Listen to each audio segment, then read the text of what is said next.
برادران ملت اسلامی، السلام علیکم ورحمۃ اللہ وبرکاتہ۔ الحمد للہ وکفا وسلام علی حبیبہ المصطفیٰ، اما بعد فاعوذ باللہ من الشیطان الرجیم، بسم اللہ الرحمن الرحیم۔ ان عدۃ الشہور عند اللہ 12 شہرا فی کتاب اللہ یوم خلق السماوات والارض منها 4 حرم الى آخر هذه الآیہ۔ صدق اللہ مولانا العظیم۔ بارگاہ رسالت معاب صلی اللہ علیہ وسلم میں درود پاک کا ہدیہ پیش کریں۔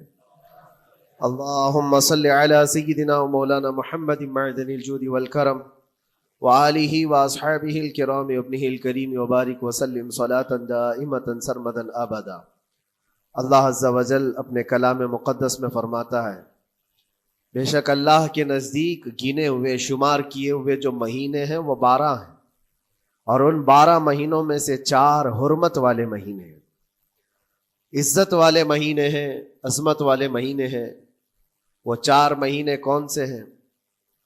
مسلسل ترتیب کے ساتھ ذوالقعدہ، ذی الحجہ اور محرم، اور 4تھا مہینہ رجب المرجب جس میں ہم اور آپ زندگی گزار رہے ہیں۔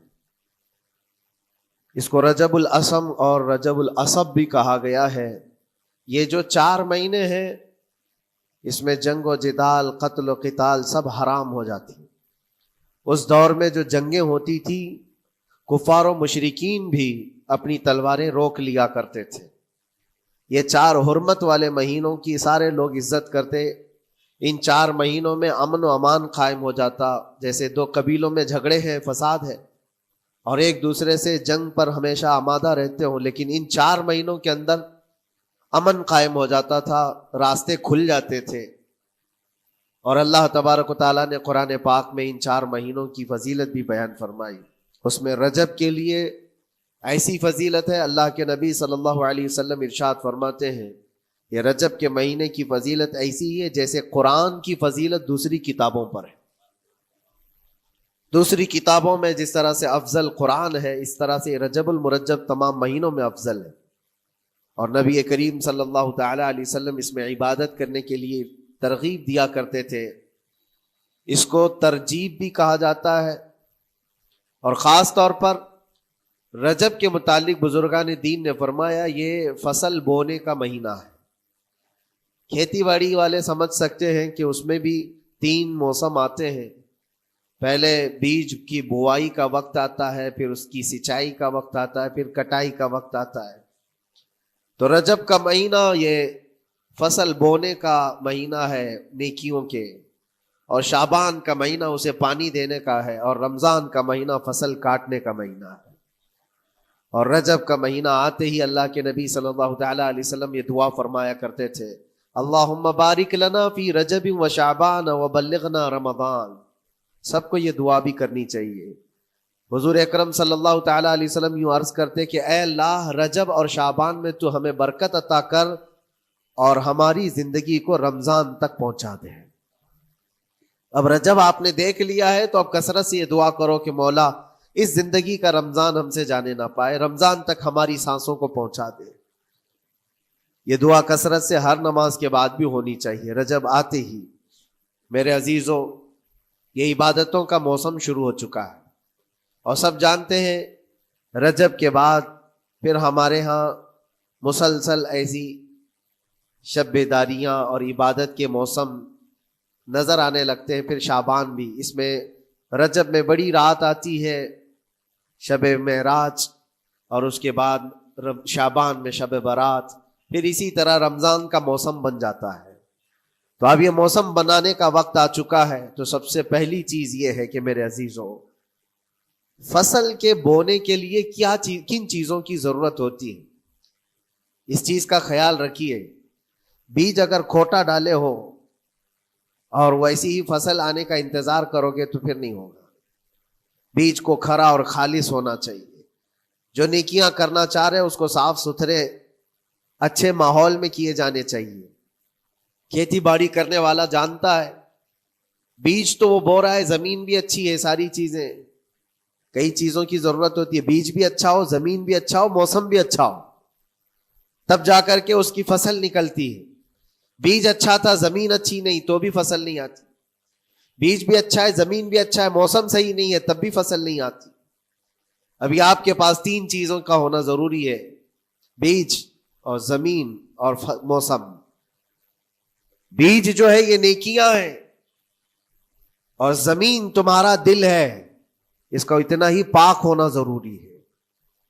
اور موسم یہ رجب کا ہے، اس میں تو کوئی شک نہیں ہے کہ عبادتوں کا موسم ہے، فصل کی اچھے لانے کا موسم ہے. لیکن سب سے پہلی چیز اب ہمیں ضرورت ہوتی ہے کہ ہم کیا بیج بو رہے ہیں.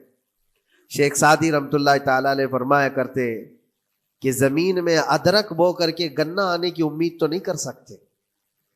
جو بویا ہے وہی اسی کی فصل آئے گی.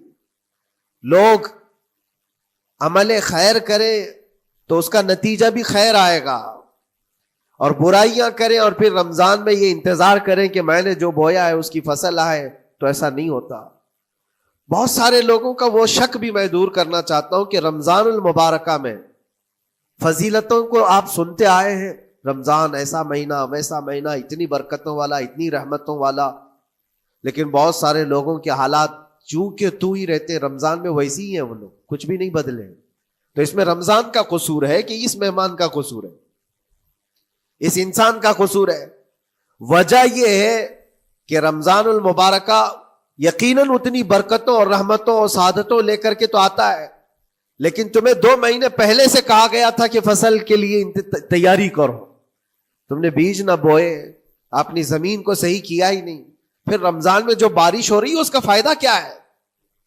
روڈ پر 10 سال بھی بارش برسے وہاں پر کوئی فصل نہیں آئے گی، کیونکہ وہ زمین سخت ہے اور بیج بونے کے قابل بھی نہیں ہے. رمضان المبارکہ میں رحمتوں کی جھماجھم بارش تو ہوتی ہے، لیکن دل اگر سخت ہے گناہوں سے تو اس بارش کا کیا اثر ہوگا اس پر؟ اسی لیے دلوں کی نرمی یہاں سے شروع کریں، رجب المرجب سے. اس کی راتوں میں اللہ رب العزت کو پکاریں، مناجات کریں، عبادتوں کے لیے کچھ دن تو خاص کر لیں. بہت دنیا میں ہم نے اپنے آپ کو ملوث کر رکھا ہے، کچھ راتیں اللہ رب العزت کی عبادت میں تو لگائیں. اللہ کے نبی صلی اللہ تعالی علیہ وسلم کی ایک حدیث ہے، جامع الاصول سے نقل کی ہوئی، رجب المرجب کے پہلے جمعے جو ہم لوگ ابھی گزر چکے، ابھی یعنی وہ رات تو گزر چکی، کل کی جو گزری ہوئی رات ہے رجب کی، یہ پہلی جمعہ کی شب تھی. اس کے متعلق روایت ہے کہ 12 رکعتیں جو مغرب کے بعد سے لے کر عشاء کے درمیان پڑھتا ہے، اللہ کریم اس کے تمام گناہوں کو معاف کرتا ہے، اور اس سال اس کو پورے طور پر ناگہانی آفات سے محفوظ رکھتا ہے، اور شیطان کے اس پر قابو پانے سے بھی اس کو اللہ محفوظ رکھتا ہے. تو یہ تھی تیاریاں، یہ ساری چیزیں ابھی سے تیاریاں ہونی چاہیے. رجب کے 3 دن آتے ہیں جس کے متعلق فرمایا گیا ہے ایام بیز میں بھی 13, 14, 15 یا 14, 15, 16 یہ جو تاریخیں آتی ہیں اس میں روزے رکھو. اس کی بھی بڑی فضیلت ہے کہ تم تیاریاں ابھی سے شروع کر دو کہ رمضان المبارکہ میں اچھی فصل دیکھ سکے، ہمارے جسم کے اندر بدلاؤ آ سکے، ہمارے دل کے اندر انقلاب آ سکے.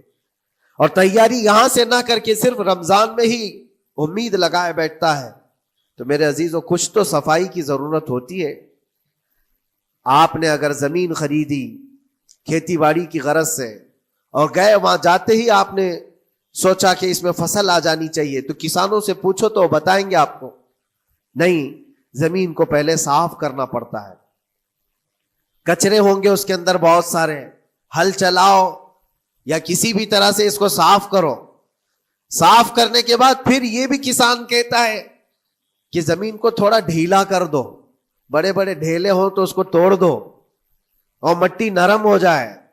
اور اس کے بعد پھر کسان کہتا ہے تھوڑا پانی بھی چھڑکاؤ کرو، گیلی ہو جائے، تب جا کر کے تم اس پر بیج بو.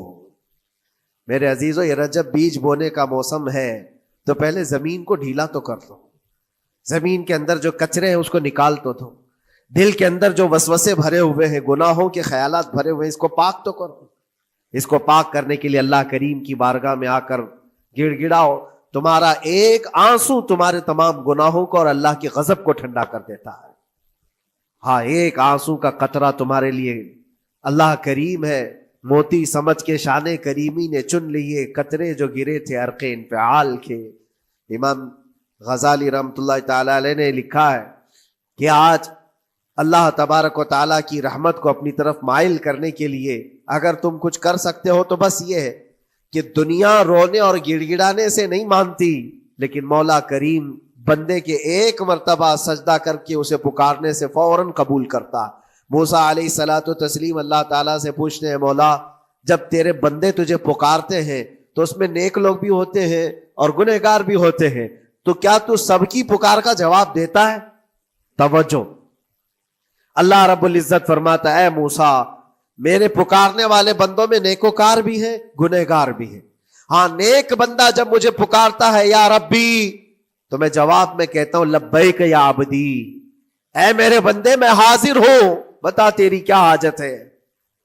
پھر موسیٰ علیہ السلام پوچھتے ہیں کہ مولا یہ تو نیک بندہ جب پکارتا ہے تو کہتا ہے لبیک یا عبدی، اور جب گنہگار پکارتا ہے تب کیا کہتا ہے؟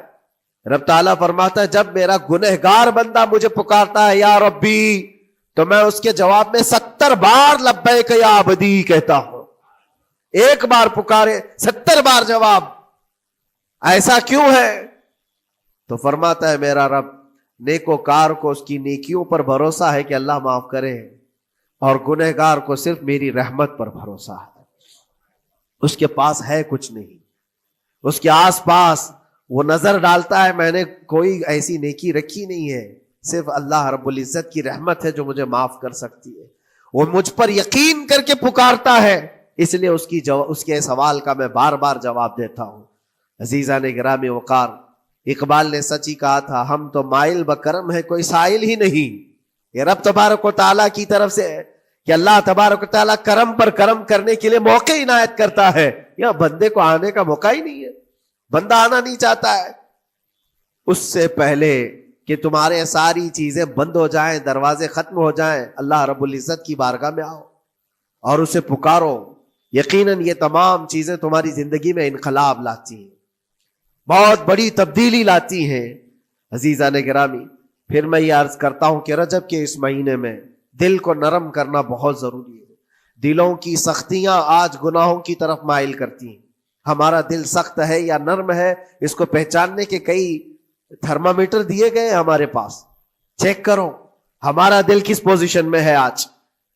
امام غزالی فرماتے ہیں 3 علامتیں ایسی ہیں جس سے پتہ چل جاتا ہے انسان کا دل سخت ہے یا نرم ہے، بیمار ہے یا صحت یاب ہے. یہ ڈاکٹر لوگ اسکیننگ سے یا سونوگرافی سے نہیں بتا سکتے کہ تمہارے دل کی یہ کیفیت. کیسے اس کو اہل بصیرت سمجھ سکتے؟ فرماتے ہیں کہ اگر مسجد میں زیادہ دیر تک بیٹھ نہیں پاتا تو سمجھ لو اس کا دل بیمار ہے، اس کا دل سخت ہو چکا ہے، اس کو مسجد میں بیٹھنے نہیں دیتا. یہی دل ٹیلی ویژن کے سامنے 3 گھنٹے بیٹھے اس کو کچھ بھی اکتاہٹ نہیں آتی، موبائل پر گیم کھیلتا رہتا ہے. 4 گھنٹے گزر گئے کہ 5 گھنٹے گزر گئے اسے پتہ ہی نہیں. آج ایک سروے کے مطابق ہر انسان جو موبائل چلاتا ہے اس میں 18 گھنٹے وہ بیزی ہے دن کے. کئی جگہوں پر ایسے حالات آئے 18 گھنٹے دن میں ہوتے ہی ہے 24 گھنٹے، جس میں 6 گھنٹے اگر آرام کے نکالے تو باقی پورے 18 گھنٹے کیسے انسان بیزی رہ سکتا ہے؟ اس میں کھانا بھی ہے، پینا بھی ہے، حاجتیں بھی ہیں. لیکن سروے کے مطابق یہ بھی بات آئی ہے کہ 18 گھنٹے کنزیوم کرتے ہیں. میرے عزیزوں، اس میں کوئی اکتاہٹ اور اس میں کوئی ملال نہیں آتا، بیزارگی نہیں آتی. اور اللہ کے گھر میں یا فرض سے نماز سے ابھی سلام پھیرا کیا کہ بھاگنے کی تمنا ہوتی ہے. کئی جگہوں پر تو ایسا ہے. اسی لیے اللہ کے نبی صلی اللہ تعالی علیہ وسلم کی ایک حدیث میں سناتا ہوں. ارشاد فرماتے 2 چیزیں کسی منافق کے اندر جمع نہیں ہو سکتی. 2 چیزیں منافق آدمی کے اندر آ ہی نہیں سکتی. وہ کیا چیزیں؟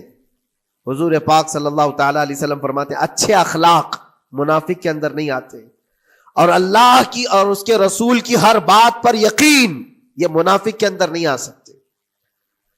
اور منافق کی یہ علامتیں بتاتے بتاتے میرے نبی نے فرمایا دیکھنا کہ مسجد میں منافق سب سے اخیر میں آئے گا اور سب سے جلدی بھاگے گا، اس کا دل نہیں لگتا. دل سخت ہو چکا ہے، اور بازار میں سب سے پہلے جائے گا اور سب سے لاسٹ میں نکلے گا. بازار اس کے دل لگنے کی جگہ ہے، اس کے وہاں پر تفریح کی جگہ ہے. اور مومن کی علامت یہ فرمایا کہ مومن مسجد میں جلدی آتا ہے اور دیر سے جاتا ہے، اس کا دل لگا رہتا ہے. اور مومن بازار میں لوگوں کے شروعات میں نہیں، اپنی ضرورت کے مطابق گیا اور نکل آیا.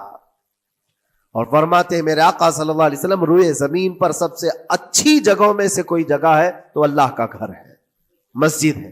اور سب سے بری جگہوں کے متعلق فرمایا وہ بازار ہے.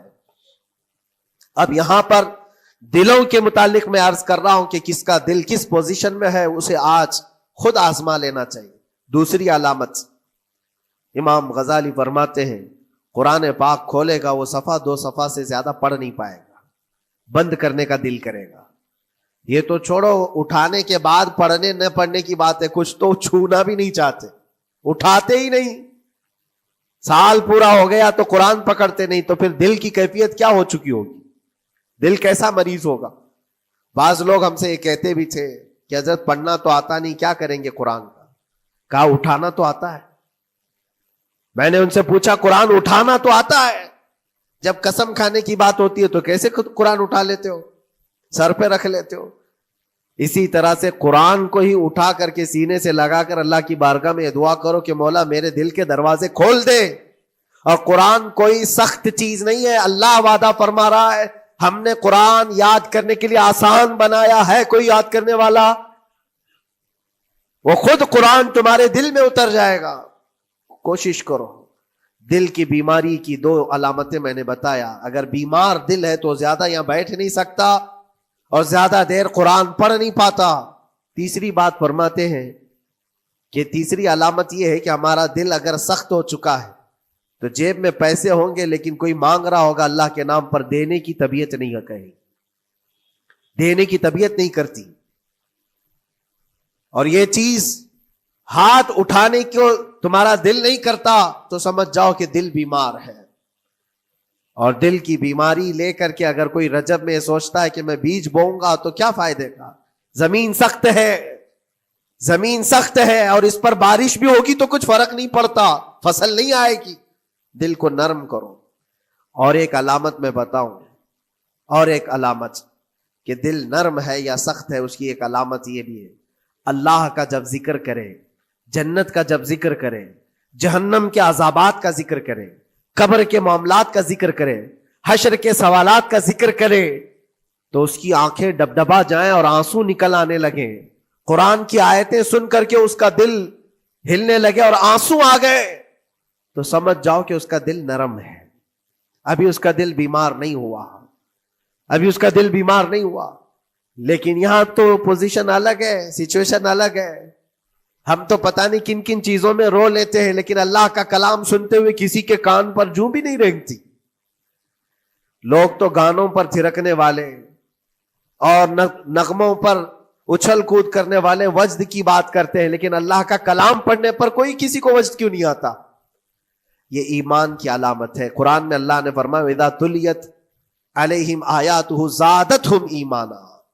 جب اللہ کی آیتیں ان پر تلاوت کی جاتی ہیں، مومنین پر، ان کا ایمان بڑھ جاتا ہے. کیا آپ امام کے پیچھے قرات سن کر کے اپنے دل میں ہلچل محسوس کرتے ہیں؟ سننے کی طبیعت کرتی ہے. بلکہ ادھر نماز پڑھ کر کے جانے کے بعد آدھے گھنٹے کے بعد پوچھے آج پہلی رکعت میں کیا پڑھا تھا، دوسری رکعت میں کیا پڑھا، آپ کو پتہ ہی نہیں رہتا. یاد ہی نہیں امام صاحب کیا پڑھ رہے تھے، میں تو دکان کا حساب کتاب کر رہا تھا، کیا خبر ہے کہ انہوں نے کیا پڑھا. تو قرآن کو توجہ سے پڑھے ہوتے تو تمہارے دل میں بھی وہ باتیں اثر کر رہی ہوتی. میرے عزیزوں، کتنے ایسے لوگ ہیں جو صرف اور صرف قرآن پاک کی تلاوت کی وجہ سے دلوں کو نرم کر دیا گیا ہے. میں اسی بات پر آج فوکس کر کے ختم کر دوں گا. رجب المرجب بیج بونے کا موسم ہے تو دل کے نرمی کے ساتھ ہی بیج بو، کیونکہ یہ زمین ہے تمہاری، اور زمین نرم نہ ہو تو کتنی بھی نیکیاں کرو کیا فائدے کی. دل سخت ہے، گناہوں سے لبریز ہے، اور دل کو نرم کرنے کا علاج 2 چیزیں بتائی گئی، کریں گے انشاءاللہ. 2 چیزیں بڑی آسان ہیں. اگر دل کو نرم کرنا ہے تو دو چیزیں فرمائی گئی، کثرت سے قرآن پاک کی تلاوت کرو یا کثرت سے میرے نبی پر درود پاک پڑھا کرو. دو چیزیں کر کے دیکھو، تمہارا دل نرم ہو جائے گا. اور بھی دوسری علامت، دوسرے علاج بھی میرے آقا نے فرمایا.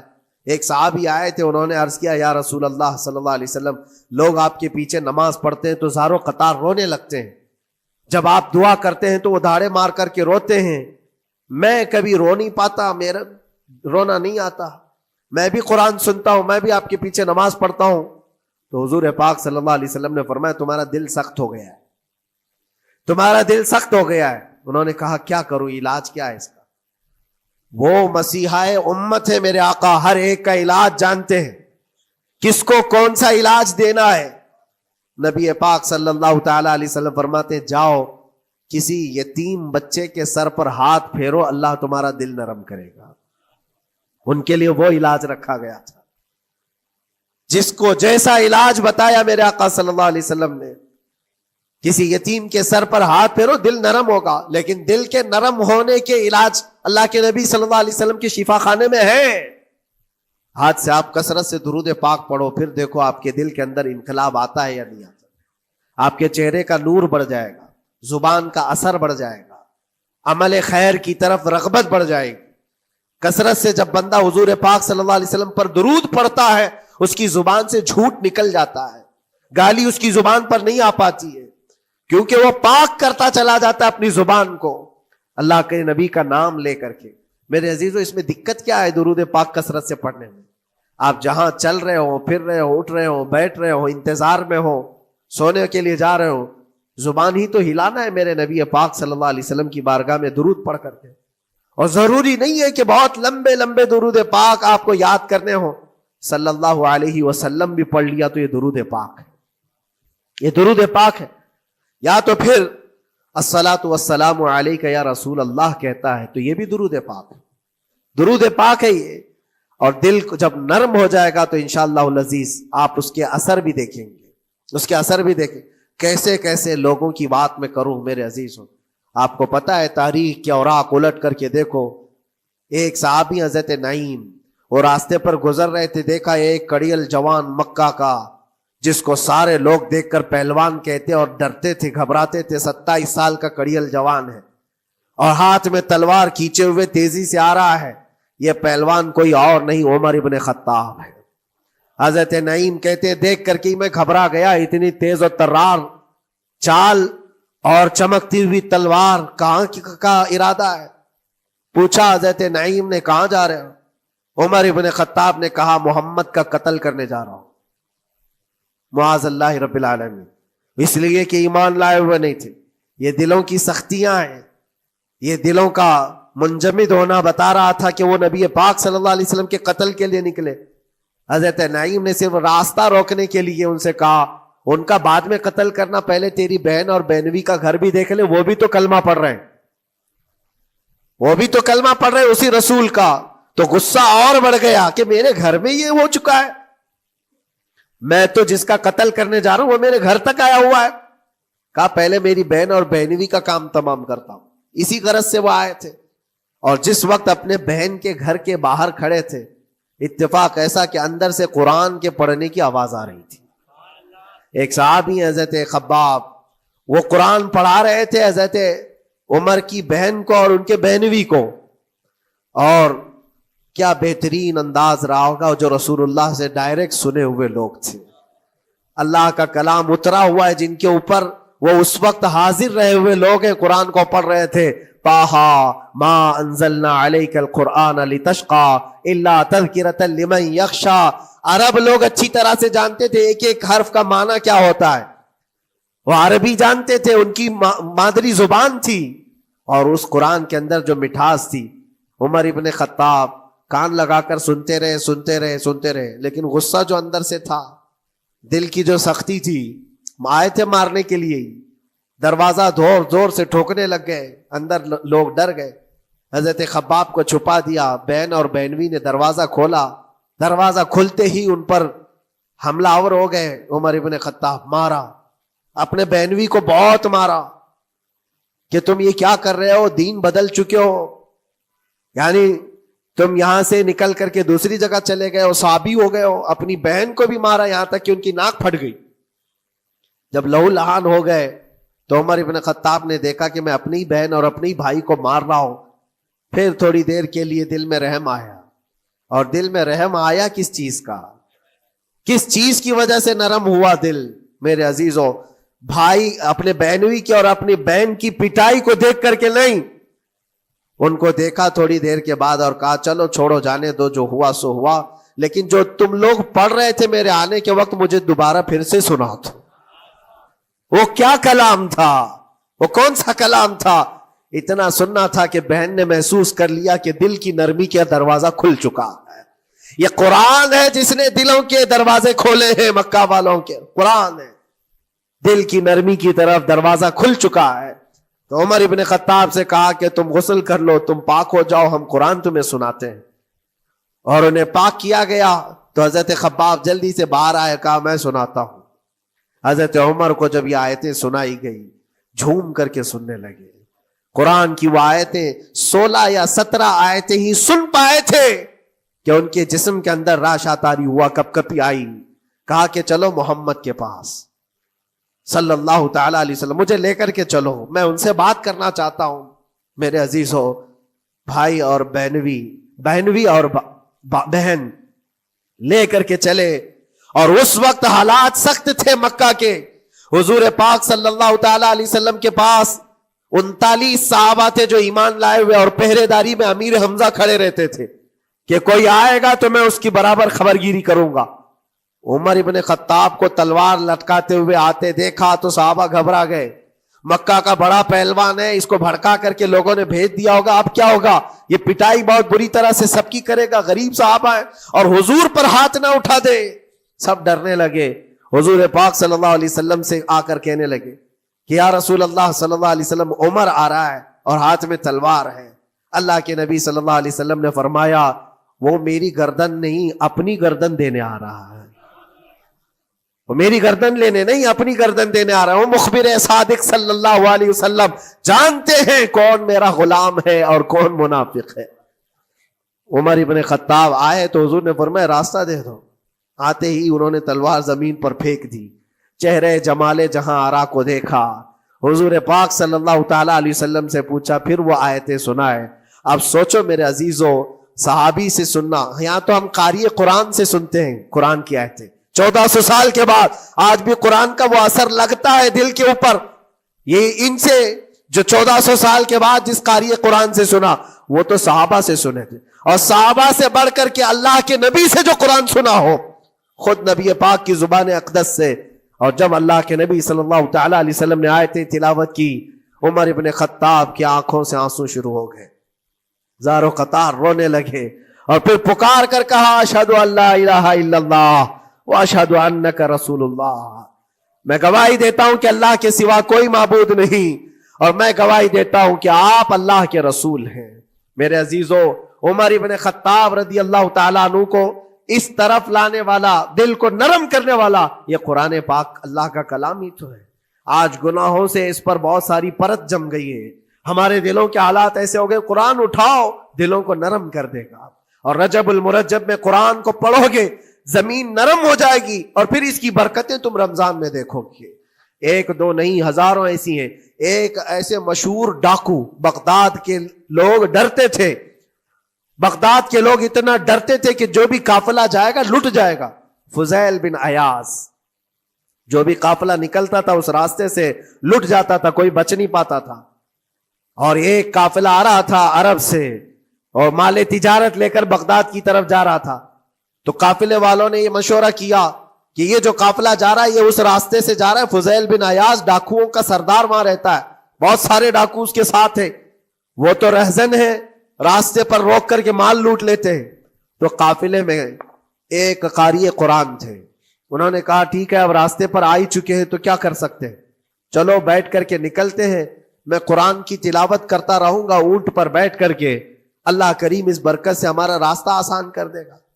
قاری قرآن نے قرآن کی تلاوت شروع کر دی. اور جب وہ راستہ آیا جو فضیل بن عیاض کا تھا، فضیل بن عیاض ایسی ڈاکہ زنی اور ایسی رہزنی میں مشہور آدمی، جن کے آس پاس، جن کے ہاتھ کے نیچے 1000 سے زیادہ ڈاکو کام کرتے ہوں. بغداد پورا ڈرتا تھا، پورے راستے وہاں پر کوئی بھی سلامت نہیں جا پاتا تھا. اس راستے پر ایک قاری قرآن جب آیا، میرے عزیزوں تلاوت کیا کر رہا تھا؟ سورۃ الحدید کی آیت تھی، الم یأن للذین آمنوا ان تخشع قلوبهم لذکر اللہ.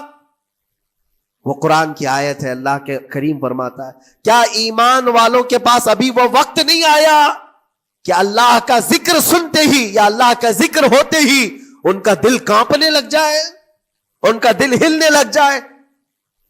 فضیل بن عیاض کے کانوں میں یہ آیت پڑھ رہی تھی. قاری قرآن بار بار اس آیت کو پڑھ رہا تھا. کیا وہ وقت ابھی ایمان والوں کے پاس نہیں آیا کہ وہ اللہ کے ذکر سے دہل جائیں؟ اتنا اثر کر گئی آیت، اتنا اثر کر گئی.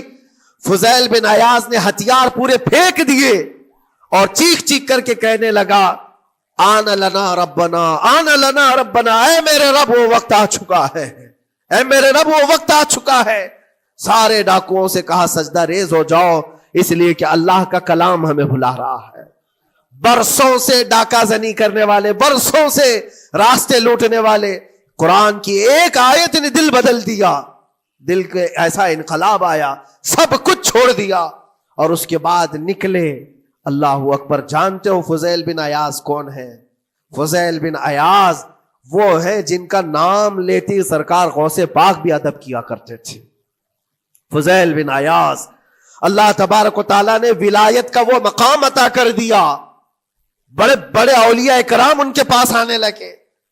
اپنے زمانہ جوانی کا زمانہ ڈاکہ زنی میں گزرا تھا، لیکن جب پھر وقت آیا توبہ کا اور دل کے بدلنے کا تو اللہ نے وہ مقام دیا. تاریخ میں آج بھی موجود ہے کئی سلسلے ایسے، سلسلے چشتیہ میں، اور کئی سلسلے ایسے ہیں جو فضیل بن عیاض سے ہو کر حضور پاک تک پہنچتے. فضیل بن عیاض ان کا نام ہے. اسی لیے میں کہتا ہوں میرے عزیزوں، قرآن پاک یہ دلوں کو نرم کرنے کا سب سے بڑا علاج ہے. زمین کو نرم کر دو اور اس کے بعد پھر بیج بو. دیکھو اسی لیے اقبال نے کہا تھا ذرا نم ہو تو بڑی زرخیز ہے یہ مٹی ساقی. یعنی یہ زمین تھوڑی سی نرم ہو جائے تو اس میں تو سونا چاندی یہ اگل سکتی ہے. تمہارے پاس ایمان کی دولت ہے، اللہ کریم کی ذات پر یقین ہے، حضور پاک صلی اللہ تعالی علیہ وسلم کی محبت ہے، سب چیزیں تمہارے پاس ہے. تھوڑا دل کو نرم کرنے کی ضرورت ہے. گناہوں سے باز آ جاؤ، اللہ کریم کی بارگاہ میں گڑ گڑاؤ اور قرآن پاک اٹھا لو ایک مرتبہ. اور پڑھ نہیں پاتے تو انگلیاں تو پھیرو. قرآن پر دیکھنا بھی تو عبادت ہے، اس پر نظر جمانا بھی عبادت ہے. اللہ کا کلام سمجھ کر کے تم نے اٹھایا ہے تو جانتے ہو قرآن عظیم کل قیامت کے دن جس کی شفاعت کے لیے کھڑا ہو گیا، میرے آقا فرماتے پھر اس کو جہنم میں کوئی چیز نہیں لے جا سکے گی. جس کو قرآن اور رمضان سفارش کر دے پھر اس کو جہنم میں دوسری کوئی چیز نہیں لے جائے گی. اور جس کے خلاف کھڑے ہو گئے پھر اس کو جنت میں کوئی چیز نہیں لے جائے گی. اس لیے میرے عزیزو اپنے دلوں کی نرمی کا یہ وقت ہے رجب المرجب، اور سب سے بہترین موقع ہے، عبادتوں کا موسم ہے. اور ساتھ ساتھ میں یہ بھی کہوں گا کہ اب ہم رجب المرجب کے ابتدائی دنوں میں ہیں، اور سنیوں کے لیے ایک بہت بڑی بات ہے کہ سرکار غریب نواز کی چھٹی بھی اسی میں موجود ہے، جو دلوں کو نرم کرنے کے لیے ہی تو آئے تھے. ہندوستان جو تشریف لائے تھے کس کام کے لیے آئے تھے؟